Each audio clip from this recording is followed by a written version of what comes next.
What is going on, YouTube? I'm Nivelite, and today I'm going to be bringing you a guide on the new battalion system in Evertale 2.0. We're going to go over the PowerUp menu, the battalion menu, the difference between awakening and limit breaking your units, how to do those things, and offer some generalized tips on how to build your first 4 platoons. And we're diving into it right now.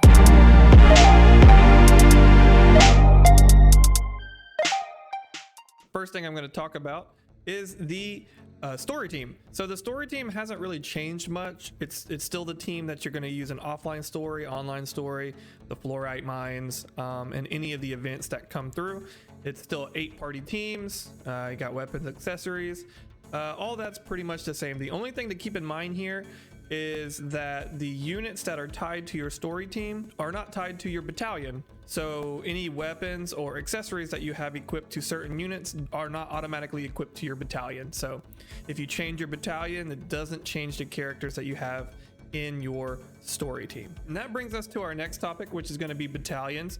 Now in the battalion menu, you'll notice that these teams only comprise 5 units. So that's the main difference between them in story mode. And the battalion is going to be used in the battalion warfare modes of gameplay. So Arena, Tower of Trials, Alliance Quest, and Alliance Raids. Everything uses the first 4 platoons except for the raids. The raids uses only platoon 1. And from here, you can autofill units on the platoons that you have empty, which I don't personally do.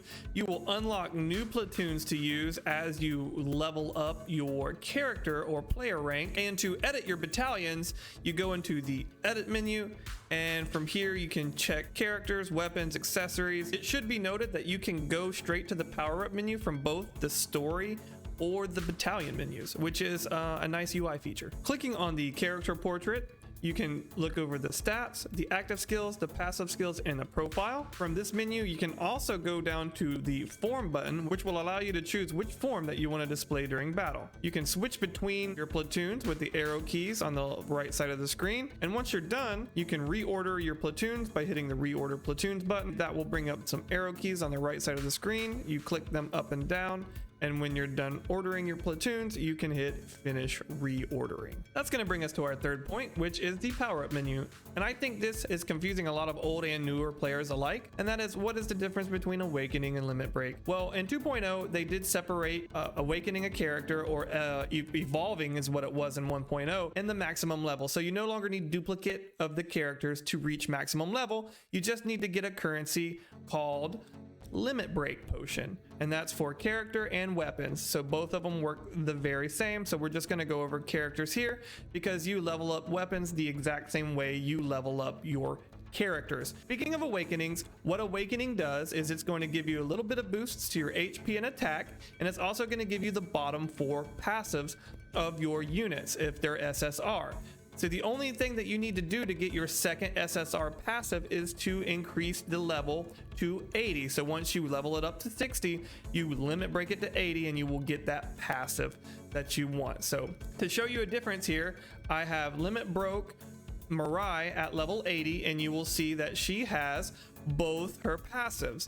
Now, I did not limit break the Beaky, who is also at level 80, and she does not have her second SSR passive. So you must limit break them in order to get your SSR passive. That's very important to know. Now, boosts can only go as high as your player rank, and they're going to cost boost gems. Potential can only go up to 100%, and they're going to take fruits of potential. Mastery works pretty much the same. You're going to have to use these mastery scrolls. You're going to get a maximum of 40 levels, and each one can only go up to 20%. Leveling up your characters or weapons are going to cost XP coins, which are either going to be character or weapons. And once you reach a certain point in the offline story, you will be able to level up 1 through 40 with just gold, which is a big time saver, and you no longer have to go into the offline and grind levels and do all that things, because the gold cost to level from 1 to 40 is pretty negligible in my opinion. So it just makes leveling up new units from 1 to 40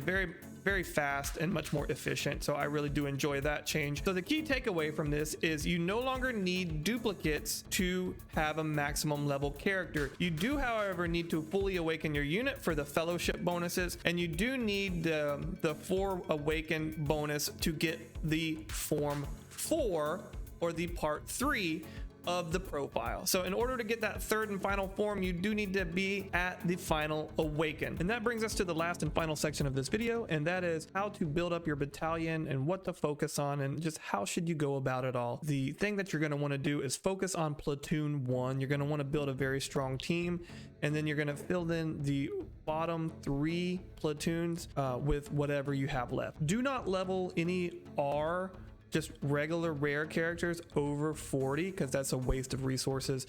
Only focus on SR and SSRs. You really want to focus on the SSRs, but if you're unlucky or you're not whaling, you can level up your SRs because that's just all you're going to have. So you don't want to just sit around and do nothing, so you will have to bring up some of those characters to higher levels, but do not waste resources on rare characters, just unless you absolutely have to do it. What you're really going to want to do is level 1 character pretty high and then just get all of your SR characters to level 80. You want to kind of boost everything up to level 80 and then focus on one carry unit. Like if you have like an Endless Rosette or Endless Lamilla or something that has high single target damage that kind of does standalone damage. It's not, doesn't really rely on other things to do it. That's going to kind of carry you about. And obviously once you get into higher level arenas and stuff like that, you will have to flesh out your whole team. But it does seem like focusing on one strong carry unit will help you go further into the content. You will notice that once you're above level 100, the resource consumption to level up that unit is gonna go very, very, very high. So as you're beginning to level up your platoons, if you're not whaling, you're probably gonna just wanna level everything up to 80 because the limit break resources is very limited right now. Hopefully with the new features coming in the game, we're going to have more resources available to us, but currently we don't have very much limit break resources, so use them wisely. That's going to conclude this video, guys. If you've been following along this far, do consider liking the video or subscribing to the channel if you want to see more content like this. If you need something more clarified or you have some tips of your own, let me know in the comments down below. And with that, I'm out.